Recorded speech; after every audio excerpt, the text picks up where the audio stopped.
Ibrahim alayhi salam, the father of the prophets, after he stands up against the injustice of ibadah in his people. His people are worshiping idols. And he stands up against this idea of worshiping idols and using idols to reach your Lord, spreading the word of Tawheed of La ilaha illallah. And when they go away from the city, he stays to break down every one of those idols. And how does Allah describe Ibrahim alayhi salam in the Quran? When the people were asked, who is it that destroyed those idols? How is he described? إِنَّهُمْ فِتْيَةٌ قَالُوا سَمِعْنَا فَتًى يَذْكُرُهُمْ يُقَالُ لَهُ إِبْرَاهِيمُ. We hear about a young man, a feta, a person of young age, of maybe a little experience, a person that hasn't seen the world, a feta. Yusuf alayhi salam, who was given the endless beauties of this world, who knew himself, who was one of the most beautiful people to walk on this earth. And after he stops the minister's wife, the most powerful and beautiful woman of his time and his place, after he retaliates against her seduction, how does Allah describe Yusuf alayhi salam to us in the Quran? وَقَالَ نِسْوَةٌ فِي الْمَدِينَةِ امْرَأَةُ الْعَزِيزِ تُرَاوِدُ فَتَاهَا. Once again, a feta, a young man. And we come to look at the people of the cave. A story that Allah subhanahu wa ta'ala orders me and you to very beautifully remind ourselves with every Friday for a purpose. And how does Allah describe those young individuals who stood up for La ilaha illallah, who wanted to see that change towards Islam, towards Tawheed in their community, who stood up against the injustices and the lack of values and morals in their community, and who went away to a cave to seek refuge from all of the fitan that were present in their community. How does Allah describe them in the Quran? He says, إِنَّهُمْ فِتْيَةٌ آمَنُوا بِرَبِّهِمْ وَزِدْنَاهُمْ هُدًى. Indeed, they are fitya, young men once again, who believed in their Lord, and to them we gave them guidance. Ibrahim alayhi salam, fatan. Yusuf alayhi salam, fatan. The people of the cave, fityatun. And then you come to look at the hadith of the Prophet sallallahu alayhi wa sallam, our theme in the past few khutbah and in the next upcoming khutbah. The 7 that are shaded under the throne of your Lord subhanahu wa ta'ala on the day when there is no other shade except his throne subhanahu wa ta'ala. And the second category of those, وَشَابٌ نَشَأَ فِي طَاعَةِ اللَّهِ. And a young man who dedicated those years and that time for nothing but the worship of his Lord subhanahu wa ta'ala. But here's what I'm going to do different in the next 15 minutes. Most of us growing up in this country, our parents immigrated from overseas. Their approach of us trying to become those young men worshiping Allah and dedicating our life for the service of our deen and our communities. We grew up being taught that you need to spend your entire day reading Quran.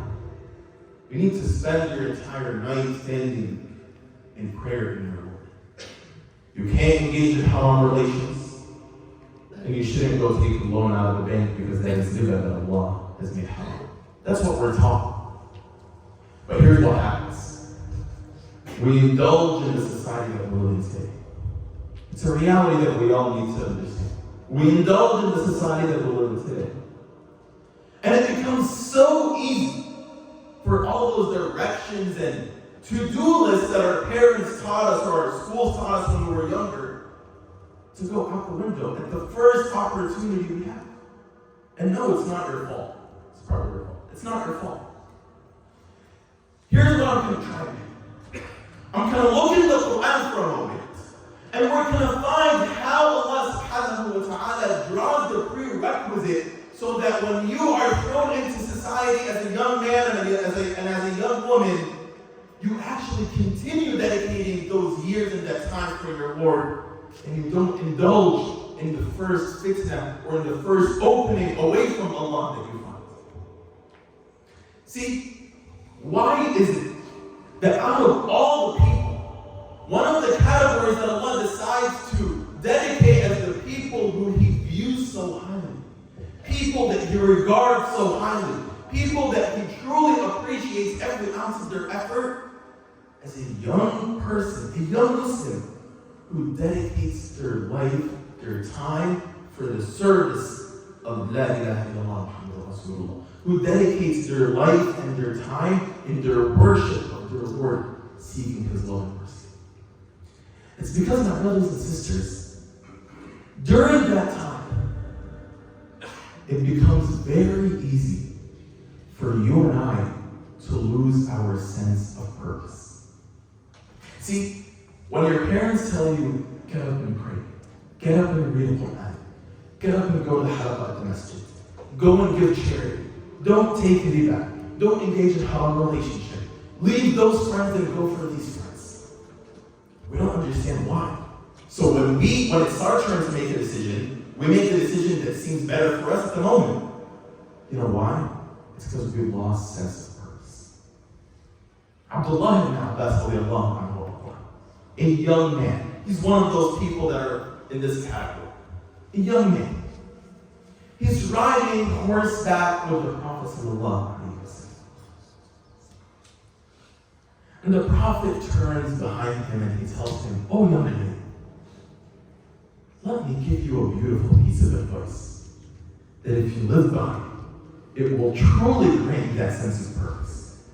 It'll give you the prerequisites and the framework that whatever happens in front of you for the rest of your life, you won't forget your purpose." What does he tell him? He tells him, "Ya hula, oh young man, ihfadillah yahfaduk. Ihfadillah yahfaduk. Protect Allah in your heart, and He will protect you. Ihfadillah tajidhu tujah. Make Allah central to your life, to your heart, to your soul. And you will find Allah in front of you in every endeavor that you will ever take. You will find Allah in front of you in every action or decision that you take.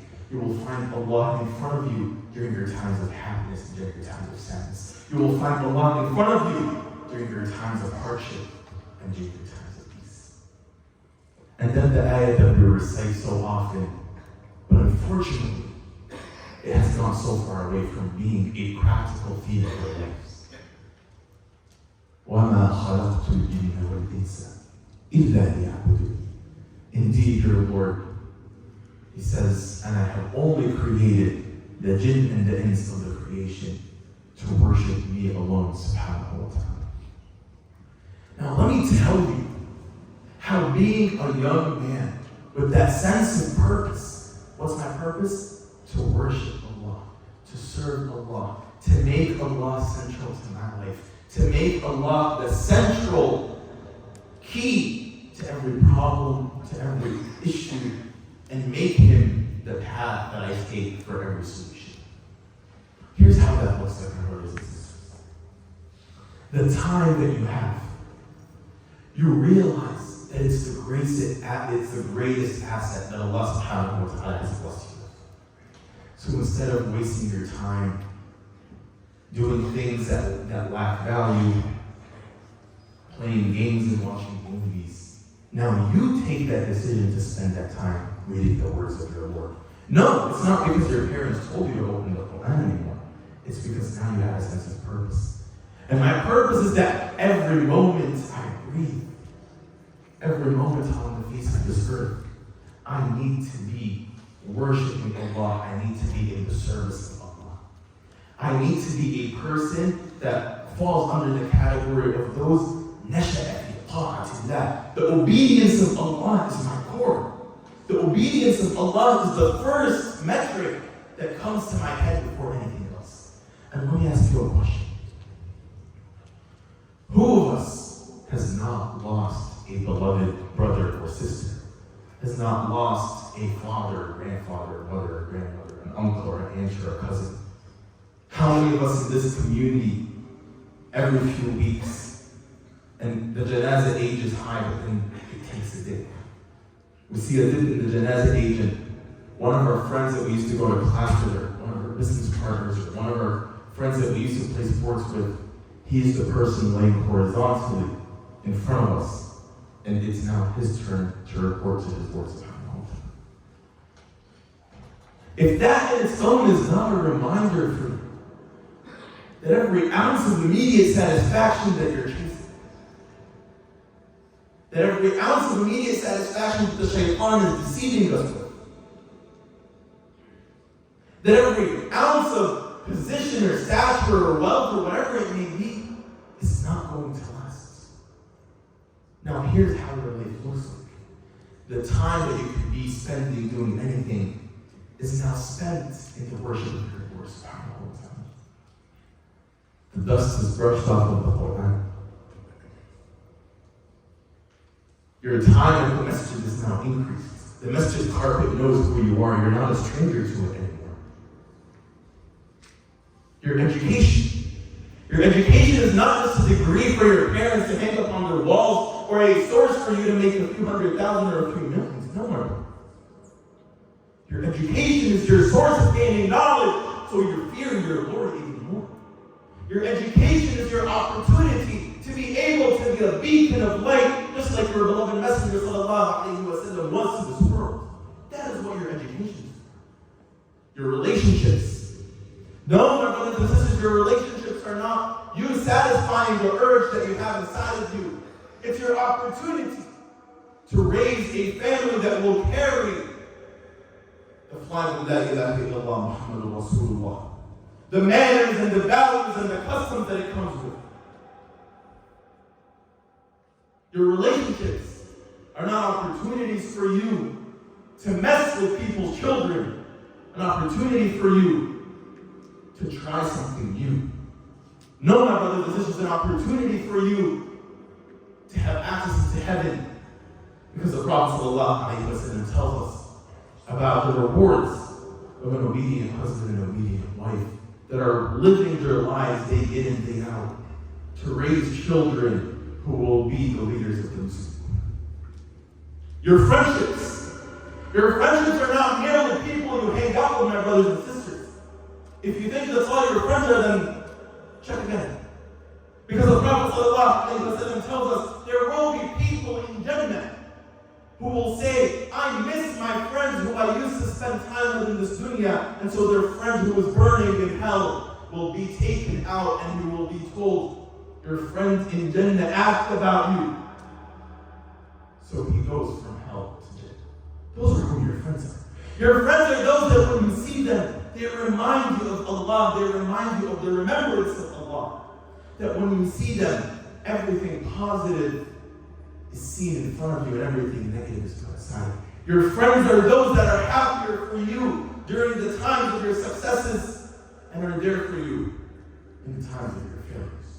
Your friends are those that remind you to come up to the masjid and to pray, or to come up to the masjid to attend a community lecture. Or your friends are those that remind you to get up and to buy some groceries and to go pass them to those that are less fortunate. Because your friends want to see you in heaven. Your friends don't want to see your flesh being thrown into the burning coal of hellfire. But you'll only have those friends and those relationships. You'll only have the understanding of education and of time when everything goes back to your purpose of وَمَا خَلَقْتُ الْجِنَّ وَالْإِنسَ إِلَّا لِيَعْبُدُونِ. So ask yourself a question.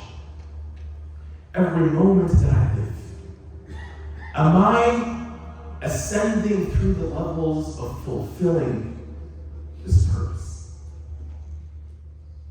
And if whatever you're doing in life is not helping you propel to fulfill that purpose, the worship of Allah, the love and the mercy of Allah, the obedience of Allah, serving the creation of Allah, being an obedient worshiper of your Lord subhanahu wa ta'ala. If every action and decision, if every moment in your life does not fulfill that purpose, then thank Allah for the next breath that you're about to take, because He's giving you another opportunity to redefine your purpose. And for my young brothers and sisters here today, you're not alone. That is why Allah subhanahu wa ta'ala made the masjid the most blessed of places on the face of the earth. Because the masjid is where me and you are set to meet, where me and you are set to grow together, where me and you are set to avoid the deceptions of the shaitan and take our hands together, hand in hand, to worship our Lord, to fall into loving His worship and obedience so we can meet once again in heaven. To my young sisters who are sweating under their hijab and their clothes, fulfilling the orders of their Lord of practicing haya, I tell them, be confident. Be confident in a day where you will be shaded under the throne of your Lord, and the rest of creation that decided to not obey their Lord for the few years that they were in this dunya will be drowning in their own sweat. And to our community, look around you today. You see the most beautiful brothers and sisters that are still finding their feet in their path in this world. Be a beacon of support and a beacon of light for those young men.